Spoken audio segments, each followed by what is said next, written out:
Welcome to K learning campus. আমি Sabir sir তোমাদের আজকে পড়াবো ভূগোল দশম শ্রেণীর ভূগোল বিষয়ের ভারত অধ্যায়ের উপদ্বীপীয় মালভূমি অঞ্চল সম্পর্কে আজকে আমরা পড়ব। মালভূমি কাকে বলে যদি আমরা দেখি, কোন একটা ভূমিরূপ বা ভূমিরূপ যদি দেখা যায় যার মস্তক দেশটা সমতল প্রকৃতির এবং পার্শ্ব দেশটা খাড়া প্রকৃতির, যা সমুদ্রপৃষ্ঠ থেকে 600 থেকে 900 মিটার পর্যন্ত উচ্চতা বিশিষ্ট, এই ভূমিরূপটাকে বলা হচ্ছে মালভূমি। তোমরা চিত্রে দেখতে পাচ্ছ একটি ভূমিরূপ। এই ভূমিরূপের দেখো মস্তক দেশটা চ্যাপ্টা প্রকৃতির রয়েছে আর পার্শ্ব দেশটা কি রয়েছে, খাড়া প্রকৃতির রয়েছে। ঠিক আছে, এই আজকে আমাদের বিষয়বস্তু হচ্ছে এই উপদ্বীপীয় মালভূমি অঞ্চল। কি পড়বো আজকে আমরা? উপদ্বীপীয় মালভূমি অঞ্চল। ভারতবর্ষের এই উপদ্বীপীয় মালভূমি অঞ্চল দেখতে ত্রিভুজের মতো, যার উত্তর দিকে রয়েছে গাঙ্গেয় সমভূমি, দক্ষিণ দিকে কন্যাকুমারিকা, পূর্বে রাজমহল পাহাড়, পূর্বঘাট পর্বত, পশ্চিম দিকে পশ্চিম ঘাট ও আরাবল্লী পর্বত অবস্থিত। এই মালভূমির যেহেতু তিন দিক জল দ্বারা পরিবেষ্টিত, যার জন্যে একে বলা হয় উপদ্বীপীয় মালভূমি অঞ্চল। এই যে উপদ্বীপীয় মালভূমি অঞ্চলটুকু দেখতে পাচ্ছ, এর দেখো এর উত্তর দিকে রয়েছে, দেখো এই যে অংশটুকু দেখতে পাচ্ছ, এইটুকু হচ্ছে সিন্ধু গাঙ্গেয় সমভূমি। এটুকু কি বলতো? এটুকু হচ্ছে সিন্ধু গাঙ্গেয় সমভূমি। ঠিক আছে, আর এর পূর্ব দিকে রয়েছে এই যে দেখো এখানে রয়েছে রাজমহল পাহাড়। এই যে দেখো রাজমহল পাহাড়, এই যে রাজমহল পাহাড়, আর রয়েছে পূর্বঘাট পর্বতমালা, পশ্চিম দিকে রয়েছে পশ্চিমঘাট পর্বতমালা, আর রয়েছে আরাবল্লী পর্বত, দক্ষিণ দিকে রয়েছে দেখো এই কন্যাকুমারিকা অন্তরীপ। এর মাঝের এই অংশটুকু বলা হচ্ছে কি বলা হচ্ছে? উপদ্বীপীয় মালভূমি অঞ্চল। এই উপদ্বীপীয় মালভূমি অঞ্চল উত্তর দক্ষিণে প্রায় 1600 কিলোমিটার বিস্তৃত। কত কিলোমিটার? 1600 কিলোমিটার বিস্তৃত এই উপদ্বীপীয় মালভূমি অঞ্চল। এবং পশ্চিম থেকে পূর্ব দিকে বিস্তার হচ্ছে প্রায় 1400 কিলোমিটার বিস্তৃত। কত কিলোমিটার? প্রায় 1400 কিলোমিটার পর্যন্ত বিস্তৃত এই উপদ্বীপীয় মালভূমি অঞ্চল, যা একটি গন্ডওয়ানা ল্যান্ডের অন্তর্গত। আমরা যখন হিমালয় পর্বতের উৎপত্তির ইতিহাস যখন পড়েছিলাম, তখন আমরা পড়েছি যে আঙ্গারা ল্যান্ড এবং গন্ডওয়ানা ল্যান্ডের সংঘাতে মধ্যবর্তী মহীখাতে পলি সঞ্চিত ছিল। সেই পাললিক শিলায় ভাঁজ প্রাপ্ত হয়ে সৃষ্টি হয়েছে এই হিমালয় পর্বতমালার। এই হিমালয় পর্বতমালার উৎপত্তির সময় আমরা পড়েছি, একটা পড়েছি আঙ্গারা ল্যান্ড, আর একটা হচ্ছে কি গন্ডওয়ানা ল্যান্ড। এই দাক্ষিণাত্য মালভূমি অঞ্চল তথা উপদ্বীপীয় মালভূমি অঞ্চল একটি গন্ডওয়ানা ল্যান্ড শিল্ডের অন্তর্গত। এর কিছু বৈশিষ্ট্য রয়েছে, সেই বৈশিষ্ট্যগুলোকে আমরা দেখে নিব। হ্যাঁ, এগুলো তো বলে দিয়েছি আমি। 1400 কিলোমিটার, 1600 কিলোমিটার, যা 16 লক্ষ বর্গ কিলোমিটার। ভূপ্রকৃতির যে আমরা 5টা ভাগ পড়লাম, এখনো পড়িনি, পড়া কমপ্লিট হয়নি আমরা পড়েছি উত্তরের পার্বত্য অঞ্চল, বৃহৎ সমভূমি অঞ্চল। আজকে আমরা পড়ছি উপদ্বীপীয় মালভূমি অঞ্চল। আরও দুটো ভাগ রয়েছে, একটা হচ্ছে কি বলতো দ্বীপ অঞ্চল, একটা হচ্ছে উপকূলীয় সমভূমি অঞ্চল। এই 5টা ভাগের মধ্যে যদি বলা হয় সব থেকে বেশি আয়তন জুড়ে কোন ভূভাগটা অবস্থিত, তো সেটা হচ্ছে এই উপদ্বীপীয় মালভূমি অঞ্চল সব থেকে বেশি জায়গা জুড়ে অবস্থিত, প্রায় 16 লক্ষ বর্গ কিমি জায়গা জুড়ে অবস্থিত। উচ্চতা, এর গড় উচ্চতা 600 থেকে 900 মিটার। ঢাল পশ্চিম থেকে পূর্ব দিকে, শুধুমাত্র নর্মদা এবং তাপ্তির ক্ষেত্রে এটা কি হচ্ছে, এটা রয়েছে পশ্চিম দিকে। অতএব দেখো প্রত্যেকটা নদী পশ্চিম থেকে পূর্ব দিকে গেছে। পশ্চিম থেকে কোন দিকে গেছে? পূর্ব দিকে গিয়েছে। শুধুমাত্র দুটি নদী, একটা হচ্ছে নর্মদা, আর একটা হচ্ছে কি তাপ্তি। এই নর্মদা এবং তাপ্তি নদী কি করেছে না, তো পূর্ব থেকে পশ্চিম দিকে গিয়েছে। এর দ্বারা আমরা বুঝতে পারলাম এই উপদ্বীপীয় মালভূমি অঞ্চলের পশ্চিম দিকটা উঁচু হলেও পূর্ব দিকটা হচ্ছে কি নিচু প্রকৃতির। এটা হচ্ছে কি এই উপদ্বীপীয় মালভূমির বৈশিষ্ট্য, উপদ্বীপীয় মালভূমির বৈশিষ্ট্য। হ্যাঁ, এই উপদ্বীপীয় মালভূমিকে আবার প্রধান তিনটি উপ অঞ্চলে ভাগ করা হয়। একটা হচ্ছে দাক্ষিণাত্য মালভূমি অঞ্চল, মধ্য ভারতের উচ্চভূমি, আর এটা হচ্ছে কি পূর্ব ভারতের উচ্চভূমি। অতএব এই উপদ্বীপীয় মালভূমিকে আবার কটা ভাগে ভাগ করা হয়েছে? তিনটে ভাগে ভাগ করা হয়েছে। এই ভাগগুলো সম্পর্কে আমরা একটুখানি দেখে নেব। চলে এসো শান্তনু। এই তিনটে ভাগ সম্পর্কে আমরা দেখে নেব। দেখো, এই যে তোমরা দেখতে পাচ্ছ এই অংশটুকু, দেখো এই অংশটুকু দেখতে পাচ্ছ, উপরের এই অংশটুকু হচ্ছে কি মধ্য এবং পূর্ব ভারতের উচ্চভূমি। এই মধ্য এবং পূর্ব ভারতের উচ্চভূমির এই অংশটুকু হচ্ছে মধ্য ভারতের উচ্চভূমি, এই অংশটুকু হচ্ছে পূর্ব ভারতের উচ্চভূমি। আর দক্ষিণ দিকে যে অংশটুকু রয়েছে এই অংশটুকুকে বলা হচ্ছে দাক্ষিণাত্য মালভূমি অঞ্চল। কি বলা হচ্ছে? দাক্ষিণাত্য মালভূমি অঞ্চল। এই উপদ্বীপীয় মালভূমির আমরা যেই পাঠটা এখন পড়ব সেটা হচ্ছে দাক্ষিণাত্য মালভূমি অঞ্চল সম্পর্কে আমরা পড়ব। কি পড়ব? দাক্ষিণাত্য মালভূমি অঞ্চল। এই দাক্ষিণাত্য মালভূমি অঞ্চল সম্পর্কে আমরা যদি দেখি যে এই দাক্ষিণাত্য মালভূমি অঞ্চল প্রধানত বিদার অগ্নুদ্গমের দ্বারা সৃষ্টি হয়েছে। আগ্নেয়গিরির যখন অগ্নুদ্গম হয়, আমরা জানি সাধারণত কোন একটি অঞ্চলে আগ্নেয়গিরির যদি অগ্নুদ্গম হয় তাহলে কি হয়? বিস্ফোরণের সহিত ম্যাগমা বাইরে বেরিয়ে এসে জমা হয়। কিন্তু যদি কোনো একটি অঞ্চলে আগ্নেয়গিরির অগ্নুদ্গম কোনো প্রকার বিস্ফোরণ বা ভূমিকম্প ছাড়াই যদি বাইরে বেরিয়ে আসে তখন তাকে বলা হচ্ছে বিদার অগ্নুদ্গম। আমাদের ভারতের এই দাক্ষিণাত্য মালভূমি অঞ্চল বিদার অগ্নুদ্গমের দ্বারা সৃষ্টি হয়েছে 7 থেকে 13 কোটি বছর পূর্বে। 7 থেকে 13 কোটি বছর পূর্বে সৃষ্টি হয়েছে এই দাক্ষিণাত্য মালভূমি অঞ্চল। এই দাক্ষিণাত্য মালভূমি অঞ্চলকে বলা হয় ডেকান ট্র্যাপ। কি বলা হয়? ডেকান ট্র্যাপ। সুইডিশ শব্দ ডেকান কথার অর্থ হচ্ছে দাক্ষিণাত্য এবং ট্র্যাপ কথার অর্থ হচ্ছে সিঁড়ি। যেহেতু এই অঞ্চলের মালভূমিটা পশ্চিম থেকে পূর্ব দিকে ক্রমশ ঢালু হয়ে চলে গেছে, যার জন্যে এটাকে বলা হয় কি বলা হচ্ছে? দাক্ষিণাত্য মালভূমি অঞ্চল বা ডেকান ট্র্যাপ বলা হয়। দেখো ধাপের মতো, দেখো ধাপ আছে, দেখতে পাচ্ছ তোমরা? কিছু বলো। হ্যাঁ, এই যে ক্রমশ ধাপের ন্যায় পশ্চিম থেকে পূর্ব দিকে চলে গেছে কোন কোন অঞ্চলটা? ভারতবর্ষের এই দাক্ষিণাত্য মালভূমি অঞ্চল, যার জন্য এটাকে বলা হয় ডেকান ট্র্যাপ বলা হয়। কাকে বলা হচ্ছে? দাক্ষিণাত্য মালভূমি অঞ্চলকে বলা হয় ডেকান ট্র্যাপ। বলছে এই যে প্রাকৃতিক শক্তি, এগুলো তো আমি বলে দিয়েছি অলরেডি। হ্যাঁ, এই ডেকান ট্র্যাপ ক্রেটাসিয়াস ও ইওসিন যুগে প্রায় 7 থেকে 13 কোটি বছর পূর্বে সৃষ্টি হয়েছে। ক্ষেত্রফল প্রায় 5 লক্ষ বর্গ কিলোমিটার ব্যাসল্ট লাভা দ্বারা সৃষ্টি হয়েছে, যার পশ্চিমে 3000 মিটার পর্যন্ত গভীর। লাভা নির্গমনে বিরতির জন্য পূর্ব দিকে সিঁড়ির মতো ধাপ যুক্ত। এ অঞ্চলটাতে দাক্ষিণাত্য মালভূমি অঞ্চলগুলিতে যেই পাহাড়গুলো দেখতে পাওয়া যায় ওই পাহাড়গুলোর শীর্ষদেশটা চ্যাপ্টা প্রকৃতির বা ফ্ল্যাট সারফেস দেখতে পাওয়া যায়। এই অঞ্চলটা কালো মাটি দ্বারা আবৃত। আর আমরা পড়েছি এই কালো মাটি কোন চাষের জন্য উর্বর? কার্পাস চাষের জন্য বা তুলো চাষের জন্য উর্বর। তা আমরা বুঝতে পারলাম ডেকান ট্র্যাপ কি। সুইডিশ শব্দ ডেকান কথার অর্থ হচ্ছে দাক্ষিণাত্য, ট্র্যাপ কথার অর্থ হচ্ছে সিঁড়ি। অর্থাৎ দাক্ষিণাত্য মালভূমি অঞ্চল বিদার অগ্নুদ্গমের দ্বারা কি হচ্ছে? লাভা কি হচ্ছে? চাদরের মতো ছড়িয়ে গিয়ে কি হচ্ছে? ক্রমশ পশ্চিম থেকে পূর্ব দিকে ধাপের ন্যায় অগ্রসর হয়েছে। এটাকে বলা হচ্ছে দাক্ষিণাত্য মালভূমি অঞ্চল, যার আয়তন প্রায় 5 লক্ষ বর্গ কিলোমিটার। ঠিক আছে, বুঝতে পারছো?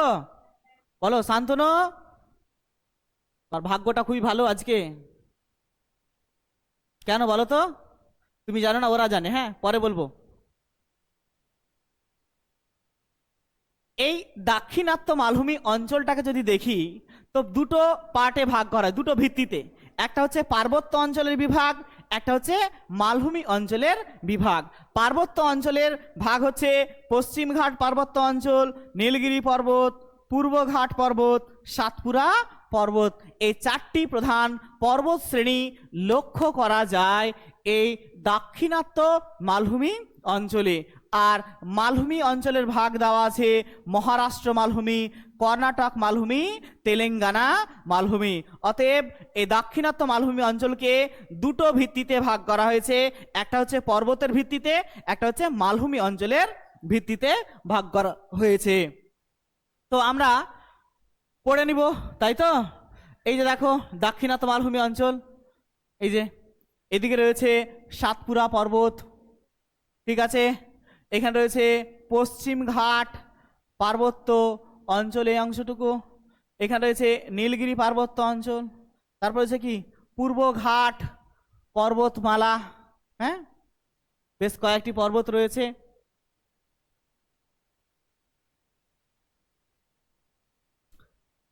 তার মধ্যে এই দাক্ষিণাত্য মালভূমি অঞ্চলের পর্বতগুলোর যে চারটি প্রধান পর্বত শ্রেণী রয়েছে তার মধ্যে আজকে আমরা প্রথমে যেটা পড়বো সেটা হচ্ছে পশ্চিম ঘাট পর্বতমালা, যাকে অপর এক সহ্যাদ্রি নামে ডাকা হয়। কি নামে ডাকা হয়? সহ্যাদ্রি নামে ডাকা হয়। এই পশ্চিম ঘাট পর্বতমালাকে বলা হয় তির্যকচ্যুত স্তূপ পর্বত বলা হয়। স্তূপ পর্বত কাকে বলে আমরা জানি, আশা করি জানি না? জানি না? অবশ্য জানি আমরা। এই পশ্চিমঘাট পর্বতমালা উত্তর থেকে দক্ষিণ দিকে যা আরব সাগরের উপকূল বরাবর 1600 কিলোমিটার বিস্তৃত, গড় উচ্চতা প্রায় 1200 মিটার। এখানে রয়েছে বেশ কয়েকটি গিরিপথ, যেমন ভোরঘাট, পুনে এবং মুম্বাইয়ের মধ্যে রয়েছে ভোরঘাট। তারপর হচ্ছে কি পালঘাট, যা রয়েছে কেরালা ও তামিলনাড়ুকে যুক্ত করেছে, ঠিক আছে। এই অঞ্চলটার সর্বোচ্চ শৃঙ্গের নাম হচ্ছে কি হচ্ছে আনাইমালাই পর্বতের আনাইমুদি। কি হচ্ছে আনাইমালাই পর্বতের কি আনাইমুদি। তাহলে আমরা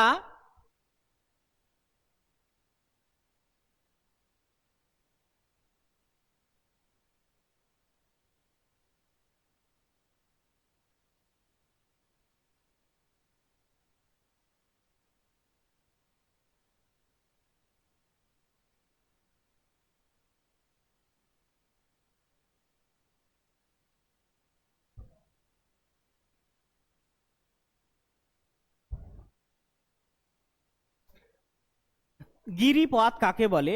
অর্থাৎ সরু একটি রাস্তা, যে রাস্তার মাধ্যমে কি হয় পর্বতের এই পাশ থেকে ওই পাশে যাওয়া যায়, সেটাকে কি বলা হচ্ছে গিরিপথ।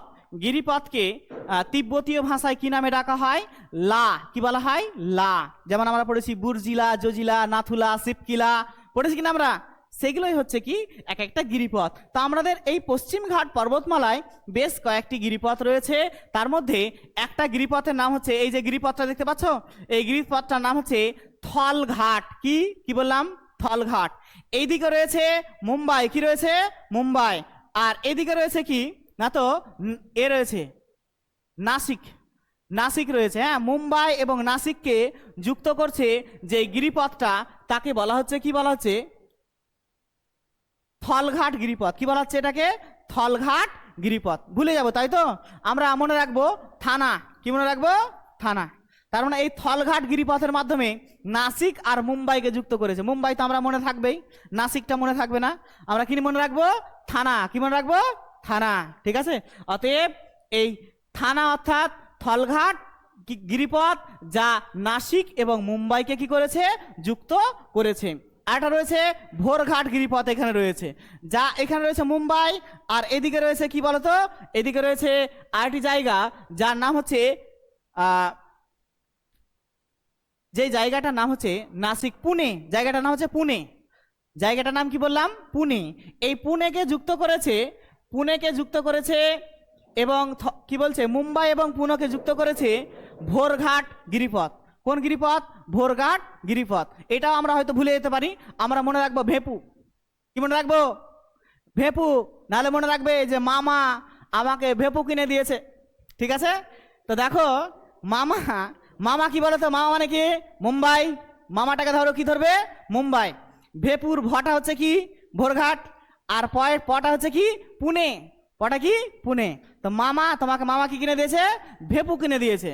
অতএব এই ভোরঘাট গিরিপথটা মুম্বাই আর পুনেকে যুক্ত করেছে। মনে থাকবে কিনা?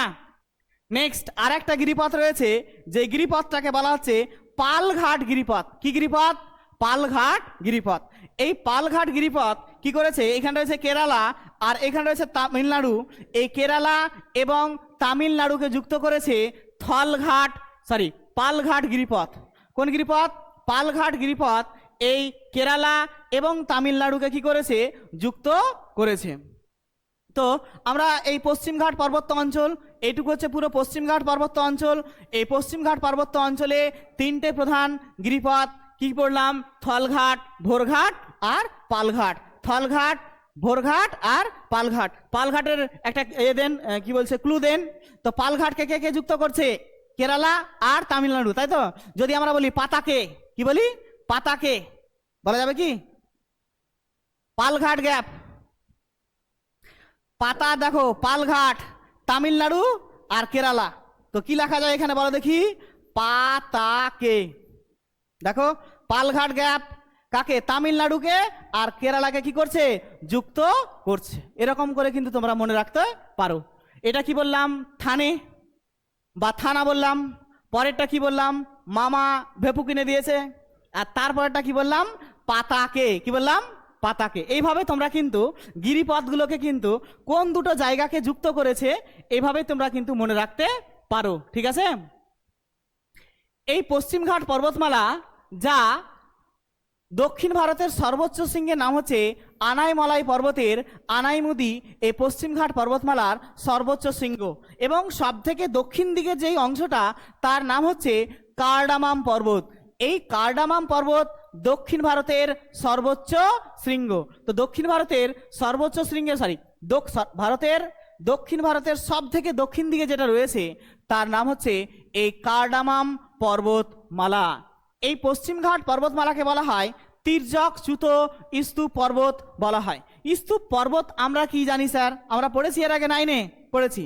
বলছি যখন দুটি সমান্তরাল চ্যুতি বরাবর যদি মাঝের স্থান উপরের দিকে উঠে যায়, ভূ আন্দোলনজনিত কারণে উপরের দিকে উঠে গেল এবং পাশের জায়গাটা কি হলো? নিচের দিকে বসে গেল। তো উপরের দিকে উঠে যাওয়া অংশটাকে বলা হয় স্তূপ পর্বত।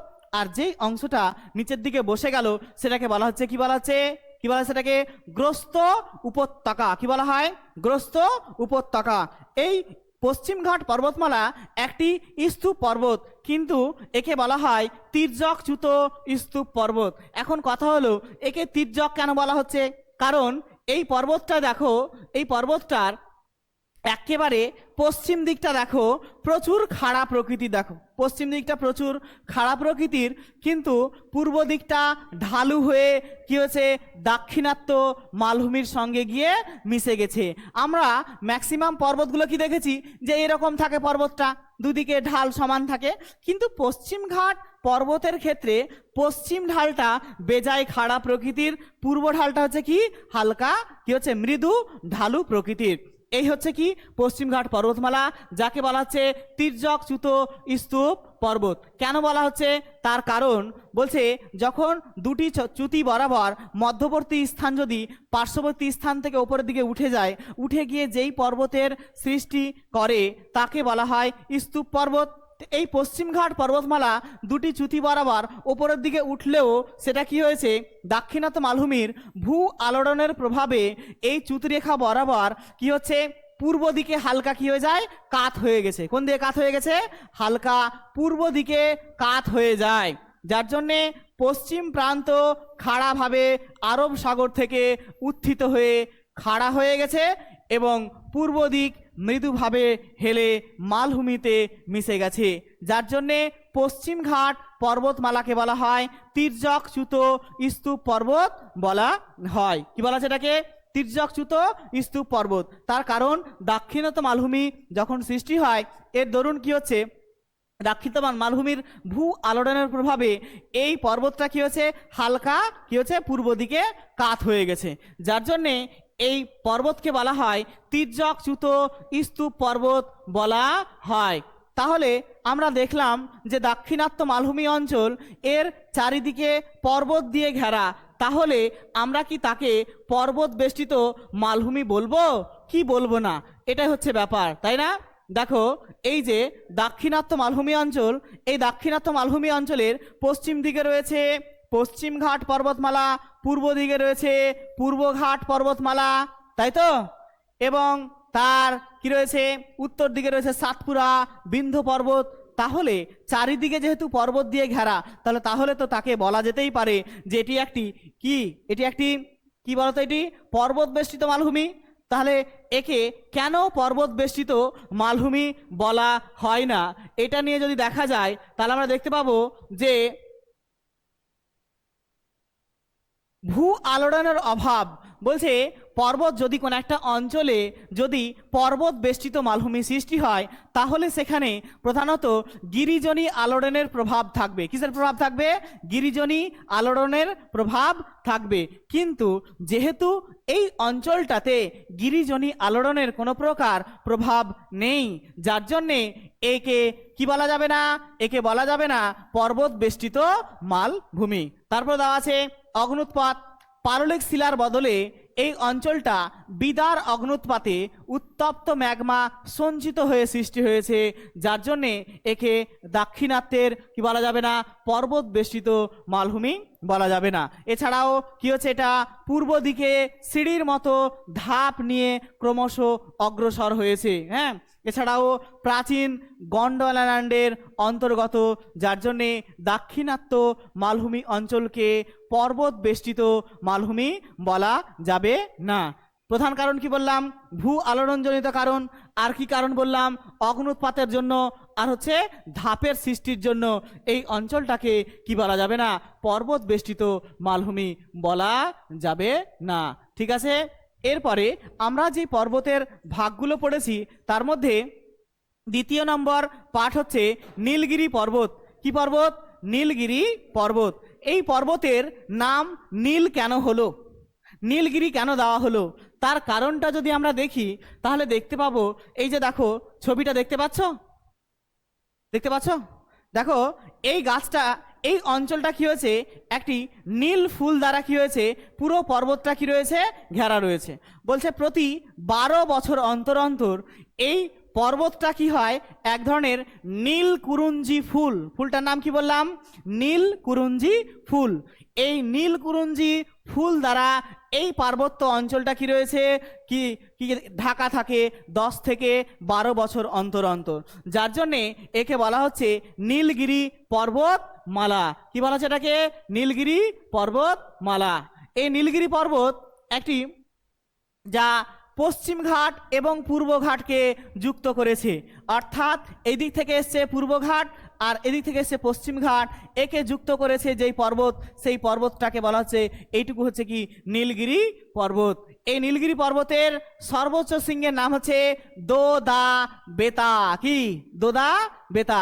আমরা ভুলে যাব সর্বোচ্চ শৃঙ্গের নাম, ভুলে যাব কি? ভুলবো না, আমি ক্লু দিচ্ছি, কোনোদিনও ভুলবে না তোমরা।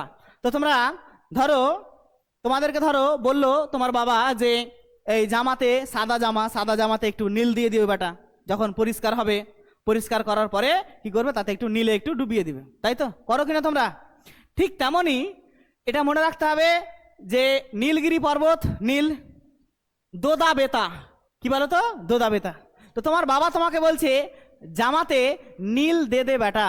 কি বলছে? জামাতে নীল দে দে বেটা। তো নীল দিচ্ছে নীলগিরি পর্বত, আর দে দে বেটা কি? দোদা বেতা। যার জন্যে এই নীলগিরি পর্বতের সর্বোচ্চ শৃঙ্গের নাম হচ্ছে কি? দোদা বেতা। কি নাম? দোদা বেতা। ঠিক আছে, মনে থাকবে না? থাকবে না এগুলো? মনে থাকবে তো? তোমার নাম কি? রাজমণ্ডল। ঠিক আছে, বসো। তো এই অঞ্চলটাতে আমরা দেখব পূর্ব দিকে এই নীলগিরি পর্বতটা আমরা পড়লাম, তার কারণ এখানে দক্ষিণ দিকে রয়েছে কার্ডামাম পর্বত, পালনি, আনাইমালাই রয়েছে। নীলকুরঞ্জি ফুলের নাম অনুসারে এই পর্বতটার নাম হচ্ছে নীলগিরি পর্বতমালা। নীলগিরি পর্বতের পরবর্তী যেই পর্বতটা পড়ব সেটা হচ্ছে পূর্বঘাট পর্বতমালা। এই যে পর্বতমালাটা আমরা পড়লাম, এই পূর্বঘাট পর্বতমালা, এই পূর্বঘাট পর্বতমালার দক্ষিণ দিকে রয়েছে মালভূমির পূর্ব প্রান্ত রয়েছে, যে যা কতকগুলি বিচ্ছিন্ন ক্ষয়জাত পাহাড়ের সমষ্টি। অতএব পশ্চিমঘাট পর্বতমালা একটি তির্যকচ্যুত স্তূপ পর্বত হলেও পূর্বঘাট পর্বতমালা হচ্ছে একটি ক্ষয়জাত পাহাড় বা কতগুলি ক্ষয়জাত পাহাড়ের সমষ্টি, যেমন নাল্লামালা, পালকোন্ডা, ভেলিকোন্ডা, জাভাদি, এগুলো কতগুলি ক্ষয়জাত পাহাড়ের সমষ্টি হচ্ছে এই পূর্বঘাট পর্বতমালা, যাকে মলয়াদ্রি নামে ডাকা হয়। এর গড় উচ্চতা 400 থেকে 600 মিটার। এই অঞ্চলের সর্বোচ্চ শৃঙ্গের নাম হচ্ছে জিন্দা গাদা। কি বলতো? জিন্দা গাদা। তো পূর্বঘাট পর্বতমালাটা কি বললাম? ক্ষয়জাত, মানে ক্ষয় হতে হতে ওর অবস্থা হয়ে গেছে মুমূর্ষ বা মরা মরা অবস্থা হয়ে গেছে, কিন্তু ওর যে সর্বোচ্চ শৃঙ্গ ও কিন্তু জিন্দা হয়ে আছে। বুঝতে পারছো?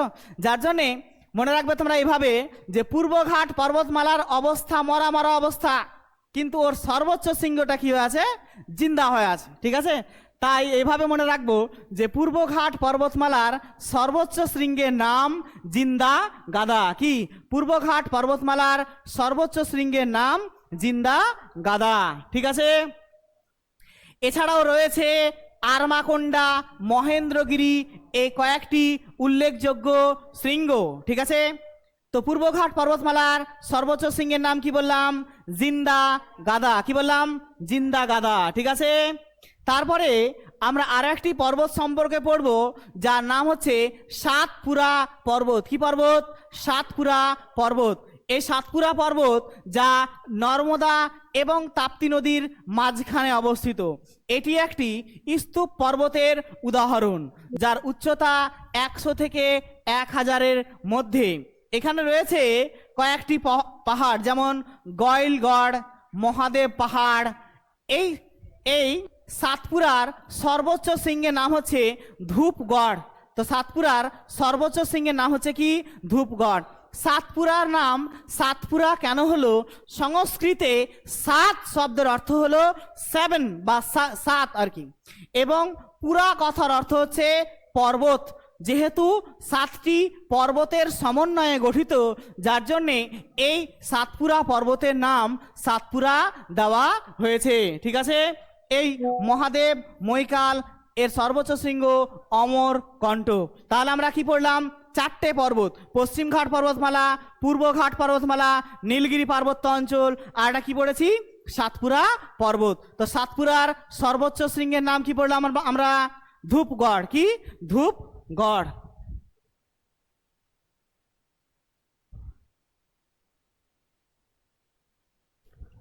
এবার আমরা পড়ব এই দাক্ষিণাত্য মালভূমি অঞ্চলকে মালভূমির ভিত্তিতে আবার 3টে প্রধান ভাগে ভাগ করা হচ্ছে। কটা ভাগে? 3টে। একটা হচ্ছে কি? একটা হচ্ছে মহারাষ্ট্র মালভূমি, একটা হচ্ছে কর্ণাটক মালভূমি, আর হচ্ছে তেলেঙ্গানা মালভূমি। অর্থাৎ মহারাষ্ট্র মালভূমি, যা দাক্ষিণাত্যের উত্তরাংশে মহারাষ্ট্রে লাভা অনুভূমিক ব্যাসল্ট শিলাস্তর দ্বারা গঠিত। এই অঞ্চলটাকে বলা হয় ডেকান ট্র্যাপ। কি বলা হয়? ডেকান ট্র্যাপ। ডেকান শব্দের অর্থ বললাম সুইডিশ শব্দ। ডেকান কথার অর্থ হচ্ছে দাক্ষিণাত্য, ট্র্যাপ কথার অর্থ হচ্ছে সিঁড়ি। যেহেতু এই অঞ্চলটা পশ্চিম থেকে পূর্ব দিকে ধাপের ন্যায় ক্রমশ অগ্রসর হয়েছে, তাই এটাকে বলা হচ্ছে দাক্ষিণাত্য মালভূমি অঞ্চল বা ডেকান ট্র্যাপ। এই অঞ্চলে রয়েছে অজন্তা, ইলোরা, হরিশ্চন্দ্র, বালাকাট, কতগুলি পাহাড় রয়েছে। এই অঞ্চলটা রেগুর মাটি দ্বারা আবৃত। তাহলে আমরা দেখতে পেলাম মহারাষ্ট্র মালভূমি, তেলেঙ্গানা মালভূমি, আরটা হচ্ছে কি মালভূমি পড়লাম আমরা? আরটা পড়েছি, এই যে দেখো, এইটুকু হচ্ছে দাক্ষিণাত্য মালভূমি অঞ্চল। দেখতে পাচ্ছ তোমরা? এই দাক্ষিণাত্য মালভূমি অঞ্চলের এইটুকু হচ্ছে মহারাষ্ট্র মালভূমি। ঠিক আছে? মহারাষ্ট্র মালভূমি। এইটুকু হচ্ছে তেলেঙ্গানা মালভূমি, আর এইটুকু হচ্ছে কি? কর্ণাটক মালভূমি। এই 3টে পার্টে ভাগ করা হয়েছে তার মধ্যে এটা আমরা পড়লাম মহারাষ্ট্রের মালভূমি, যা কি হচ্ছে প্রধানত ডেকান ট্রাপ মালভূমির অন্তর্গত। এই অঞ্চলটা কি কৃষ্ণ মাটি দ্বারা গঠিত, ব্যাসাল্ট শিলা দ্বারা গঠিত হচ্ছে এই দাক্ষিণাত্য মালভূমি অঞ্চল, ঠিক আছে, বা মহারাষ্ট্র মালভূমি অঞ্চল। তারপরে আমরা পড়ব কর্ণাটক মালভূমি, যা গ্রানাইট ও লাল মাটি দ্বারা গঠিত। হ্যাঁ, গ্রানাইট শিলা ও লাল মাটি দ্বারা গঠিত একটি ব্যবচ্ছিন্ন মালভূমি। ব্যবচ্ছিন্ন মালভূমি কাকে বলে? যদি কোনো একটি মালভূমি কি হয়, প্রাকৃতিক শক্তির দ্বারা ক্ষয়প্রাপ্ত হয়ে কি হয়, তার অবস্থান যদি কি হয়ে যায়, বিচ্ছিন্ন প্রকৃতির হয়ে যায়, অর্থাৎ নদী উপত্যকা দ্বারা যদি বিচ্ছিন্ন হয়ে যায়, তখন তাকে বলা হচ্ছে ব্যবচ্ছিন্ন মালভূমি বলা হয়। এই কর্ণাটক মালভূমি হচ্ছে একটি ব্যবচ্ছিন্ন মালভূমির উদাহরণ। এর গড় উচ্চতা 600 থেকে 900 মিটার, ঠিক আছে। এই কর্ণাটক মালভূমিকে দুটো ভাগে ভাগ করা হচ্ছে। একটা হচ্ছে এই কর্ণাটক মালভূমির দুটো ভাগে ভাগ করা হচ্ছে, ঠিক আছে। একটা হচ্ছে এই অংশটুকু হচ্ছে পাহাড়ি অঞ্চল, যাকে বলা হচ্ছে মালনাদ। কি বলা হয়? মালনাদ বলা হয়, এটাকে বলা হচ্ছে মালনাদ। কন্নড়ি ভাষা আর আমাদের যেমন বাংলা ভাষা, ঠিক তেমনই দক্ষিণ ভারতের একটি ভাষা হল কন্নড়ি ভাষা। এই কন্নড়ি ভাষায় মাল শব্দের অর্থ হচ্ছে পাহাড়। কি বলতো? পাহাড়। মাল শব্দের অর্থ হচ্ছে পাহাড়, আর নাদ শব্দের অর্থ হচ্ছে দেশ, অর্থাৎ মালনাদ শব্দের অর্থ হচ্ছে পাহাড়ের দেশ। তো কর্ণাটক মালভূমির পশ্চিম দিকে যে অংশটুকু কি হচ্ছে একেবারে পার্বত্য অঞ্চল, এই অংশটাকে বলা হয় মালনাদ। কি বলা হয় এটাকে? মালনাদ। তার পূর্ব দিকের যে অংশটুকু রয়েছে এটাকে কি বলা হচ্ছে? বলা হয় ময়দান। কি বলা হয় এটাকে? ময়দান বলা হয়। এই ময়দানটা কি? তো এই কর্ণাটক মালভূমির পূর্ব দিকের যে অংশটুকু রয়েছে, এই অংশটুকু হচ্ছে কি সমপ্রায় ভূমির মতো, যা তরঙ্গায়িত। এই অঞ্চলটাকে বলা হচ্ছে ময়দান। তাহলে মালনাদ পশ্চিম দিকে অবস্থিত, ময়দান পূর্ব দিকে অবস্থিত। মালনাদ হচ্ছে পার্বত্য অঞ্চল, ময়দান হচ্ছে কি প্রায় সমভূমি অঞ্চল, ঠিক আছে। এই মালনাদ এবং ময়দান নিয়ে 2022 সালে একবার কিন্তু কোশ্চেন এসেছিল। হ্যাঁ, 2 মার্কের এসেছিল একটা কোশ্চেন, মালনাদ ও ময়দানের মধ্যে পার্থক্য লেখো, ঠিক আছে। এই দাক্ষিণাত্য মালভূমি অঞ্চলের 3 নম্বর ভাগ হচ্ছে তেলেঙ্গানা মালভূমি। কি পড়বো? তেলেঙ্গানা মালভূমি। এই তেলেঙ্গানা মালভূমি, যা তেলেঙ্গানা রাজ্যে অবস্থিত, যা 500 থেকে 600 মিটার উঁচু গ্রানাইট ও নিজ শিলা দ্বারা গঠিত। এর উত্তর দিকে রয়েছে সাতমালা পাহাড়। তো এই তেলেঙ্গানা মালভূমি আমরা মনে রাখবো যে যা 500 থেকে 600 মিটার উচ্চতায় এবং গ্রানাইট ও নিজ শিলা দ্বারা গঠিত। একটুখানি আগে আমি দেখালাম, এইটুকু হচ্ছে কি মহারাষ্ট্রের মালভূমি, এইটুকু হচ্ছে কি অন্ধ্রপ্রদেশের তেলেঙ্গানা মালভূমি, এইটুকু তেলেঙ্গানা, আর এইটুকু হচ্ছে কি কর্ণাটক মালভূমি, ঠিক আছে। এই 3টে ভাগ সম্পর্কে আমরা এখন পড়লাম। অতএব আমাদের দাক্ষিণাত্য মালভূমি অঞ্চল এই মুহূর্তে শেষ হলো। দাক্ষিণাত্য মালভূমি অঞ্চল সম্পর্কে পড়লাম আমরা, পর্বত 4টা পর্বত পড়েছি এবং মালভূমির 3টে ভাগ সম্পর্কে আমরা পড়লাম। এবার আমরা পড়ব এই অংশটুকু, অর্থাৎ যেই অংশটুকু হচ্ছে কি পূর্ব ও মধ্য ভারতের উচ্চভূমি। কি পড়ব? পূর্ব ও মধ্য ভারতের উচ্চভূমি। দেখতে পাচ্ছ, এইটুকু হচ্ছে কি পূর্ব ও মধ্য ভারতের উচ্চভূমি। এই পূর্ব এবং মধ্য ভারতের উচ্চভূমি সম্পর্কে আমরা পড়ব। তো মধ্য ভারতের উচ্চভূমি কি পড়ব? মধ্য ভারতের উচ্চভূমি। মধ্য ভারতের উচ্চভূমি এর সীমানা সম্পর্কে একটুখানি আমরা আগে মানচিত্রে দেখে নিই। হ্যাঁ, মধ্য ভারতের উচ্চভূমির সীমানা সম্পর্কে আমরা আগে দেখে নিই। এই মধ্য ভারতের উচ্চভূমি, এইটুকু হচ্ছে মধ্য ভারতের উচ্চভূমি।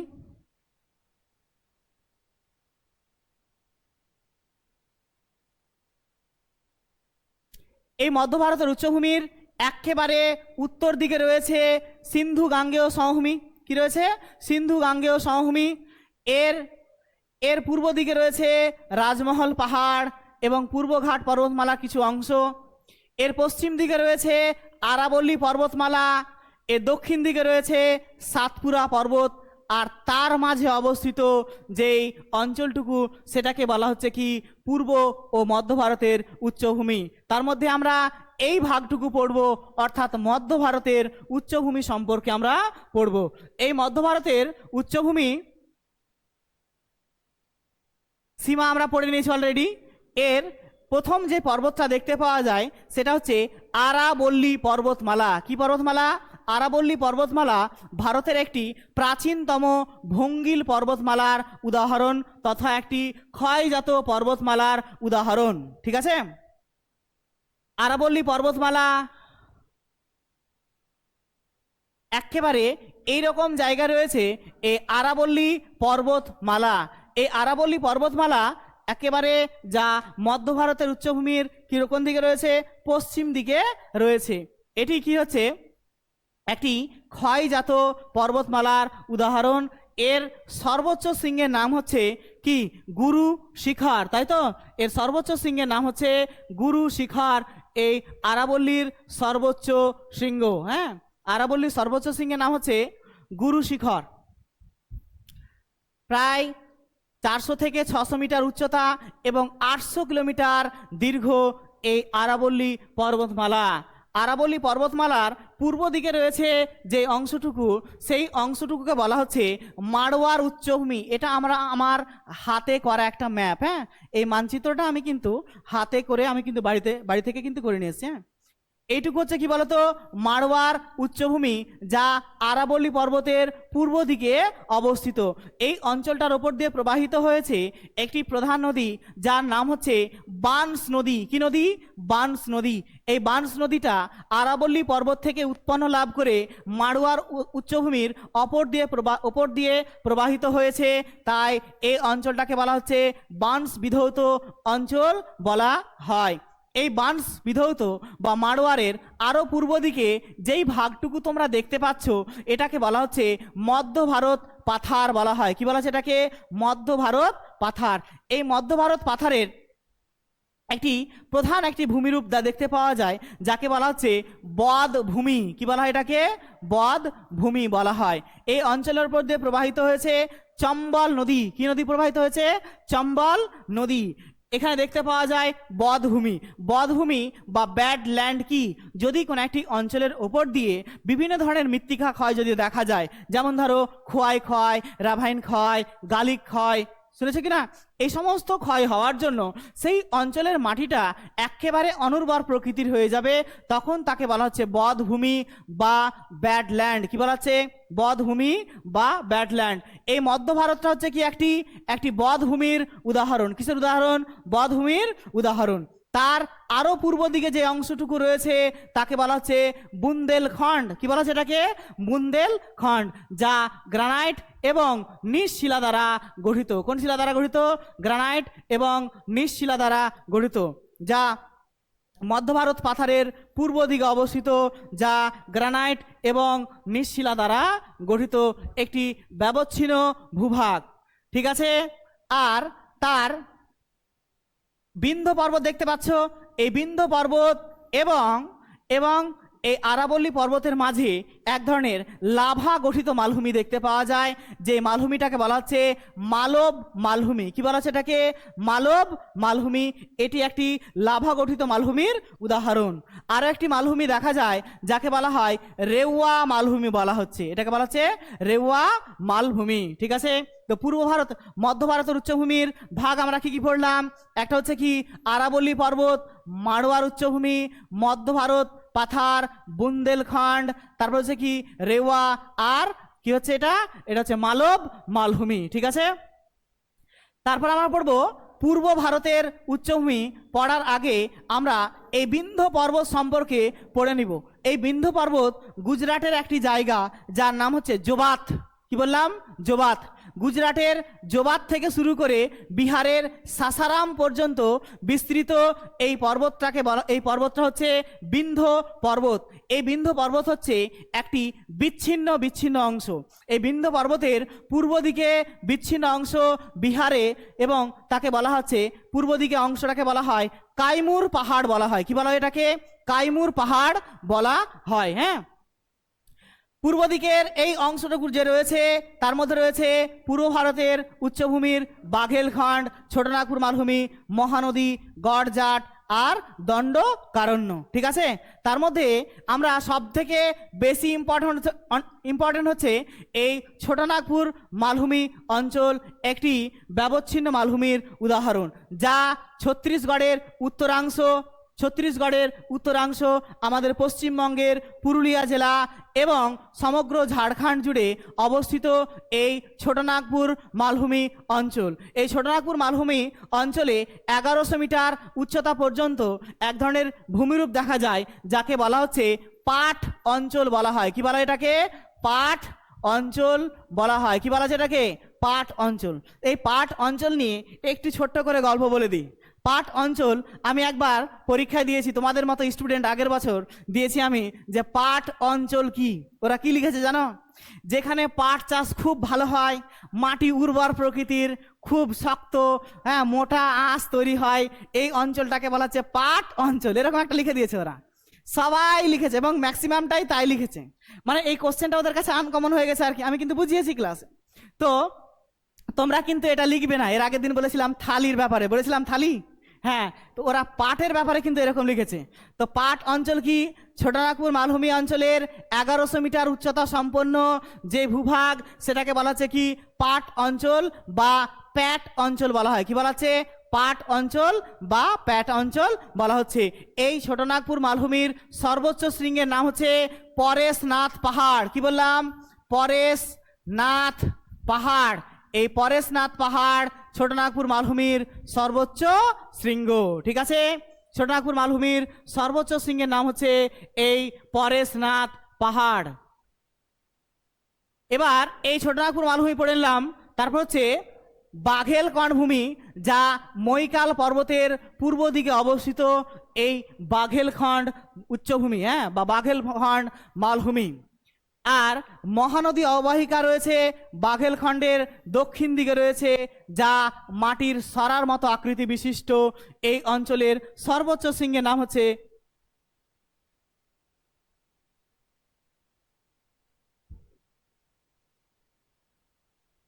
এই দেখো, এইটুকু হচ্ছে কি? বাঘেলখণ্ড। এটুকু হচ্ছে বাঘেলখণ্ড, এটুকু হচ্ছে কি? গড়জাট। ঠিক আছে, আর এটুকু হচ্ছে কি? মহানদী অববাহিকা, যা মাটির সরার মতো আকৃতি বিশিষ্ট। আর সর্বদক্ষিণে যেই ভাগটা রয়েছে তার নাম হচ্ছে দণ্ডকারণ্য অঞ্চল। কি অঞ্চলটার নাম? দণ্ডকারণ্য অঞ্চল। এই অঞ্চলের সর্বোচ্চ শৃঙ্গের নাম হচ্ছে কোরাপুট। কি বললাম? কোরাপুট হচ্ছে কি? এই অঞ্চলের সর্বোচ্চ শৃঙ্গ।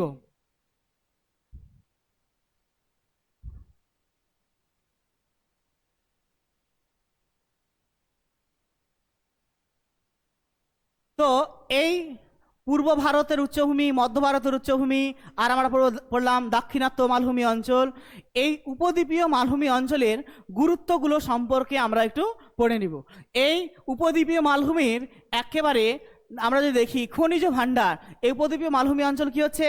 খনিজ ভাণ্ডারে সমৃদ্ধ। ভারতবর্ষে যতটা খনিজ সম্পদ পাওয়া যায় তেল বাদে, তার 98% কয়লা এখান থেকে কিন্তু পাওয়া যায়। এছাড়াও প্রায় 80% খনিজ সম্পদ এই অঞ্চলটা থেকেই পাওয়া যায়, অর্থাৎ ছোটনাগপুর মালভূমি অঞ্চল থেকেই পাওয়া যায়। যার জন্যে ছোটনাগপুর মালভূমি অঞ্চলকে ভারতের খনিজ ভাণ্ডার বলা হয়। কি বলা আছে এটাকে? ভারতের খনিজ ভাণ্ডার বলা হয়। ঠিক আছে, কৃষির উন্নতি, যেহেতু সমগ্র অঞ্চলটা কালো মাটি দ্বারা গঠিত, তাই এই অঞ্চলটাতে কার্পাস, আখ, বাদাম, সয়াবিন, মিলেট জাতীয় শস্য এই অঞ্চলটাতে কিন্তু খুবই সুন্দর চাষবাস হয়। এছাড়াও চা, কফি এই অঞ্চলটাতে কিন্তু চাষবাস করা হয়। কর্ণাটকের একটি পাহাড় সম্পর্কে তোমাদের বলা হয়নি, পাহাড়টার নাম হচ্ছে বাবা বুদান পাহাড়। পাহাড়টার নাম কি? বাবা বুদান পাহাড়। এই বাবা বুদান পাহাড়ে প্রথম একজন ব্যক্তি এসেছিলেন সৌদি আরব থেকে তিনি এসেছিলেন এখানে ব্যবসার উদ্দেশ্যে এসেছিলেন। দিয়ে বাবা বুদান পাহাড়ে প্রথম কফি লাগিয়েছিলেন। কি লাগিয়েছিলেন? কফির চাষ প্রচলন করেছিলেন। সেই থেকে ওই পাহাড়টার নাম হয়ে গেছে কি বলতো? বাবা বুদান পাহাড়। কার নাম অনুসারে হলো? ওই যে কফিটা চাষ করা হলো তার নাম অনুসারে হলো বাবা বুদান পাহাড়। শিল্পের উন্নতি, এই অঞ্চলটাতে যেহেতু কৃষিজ কাঁচামাল ঠিক আছে যার জন্য রয়েছে, তাই ইঞ্জিনিয়ারিং এবং ইস্পাত, বৈদ্যুতিক ধাতু, বম্বে, পুনা, ছোটনাগপুর মালভূমি অঞ্চলে কি হয়েছে, শিল্পাঞ্চলের বিকাশ ঘটেছে। জলবিদ্যুৎ, পশ্চিমঘাট পার্বত্য অঞ্চল খুব খাড়া প্রকৃতির হওয়ার জন্য এখানে রয়েছে কাবেরী নদীতে গড়ে তোলা হয়েছে শিব সমুদ্রাম জলপ্রপাত। এছাড়াও রয়েছে গোদাবরী নদী, হ্যাঁ গোদাবরী, কাবেরী, হ্যাঁ এ সমস্ত নদীতে কি করা হয়েছে, জলবিদ্যুৎ উৎপাদন করা হয়েছে। হ্যাঁ, তারপর হচ্ছে বনজ সম্পদ, যা পশ্চিমঘাট ও দাক্ষিণাত্য মালভূমি থেকে কাগজ শিল্পের কি পাওয়া যায়, প্রয়োজনীয় বনজ সম্পদ পাওয়া যায়, যা এই শিল্পের কি হচ্ছে কাঁচামাল হিসাবে ব্যবহার করা হয়। পর্যটন কেন্দ্র, এই অঞ্চলটা পর্যটন কেন্দ্রে কিন্তু বিখ্যাত, শৈল শহরের জন্য বিখ্যাত, যেমন আবু, ঠিক আছে, পাঁচমারি, এ উটি, এই অঞ্চলগুলো হচ্ছে কি, উটিটা দক্ষিণ ভারতের সবথেকে একটি অন্যতম পর্যটন কেন্দ্রের জন্য বিখ্যাত। হ্যাঁ, এই উপদ্বীপীয় মালভূমি অঞ্চলের গুরুত্ব সম্পর্কে আমরা পড়লাম। এই অঞ্চলটাকে বলা হচ্ছে খনিজ ভাণ্ডার, কৃষিতে উন্নত, আর কি বললাম, শিল্পের উন্নতি রয়েছে, যার জন্যে এই উপদ্বীপীয় মালভূমির গুরুত্ব কিন্তু আমাদের ভারতবর্ষে রয়েছে। হ্যাঁ, আজকে আমরা এই উপদ্বীপীয় মালভূমি অঞ্চল সম্পর্কে পড়লাম। পরের দিন আমরা পড়ব দ্বীপ অঞ্চল এবং ভারতবর্ষের উপকূলীয় সমভূমি অঞ্চল সম্পর্কে পড়ব।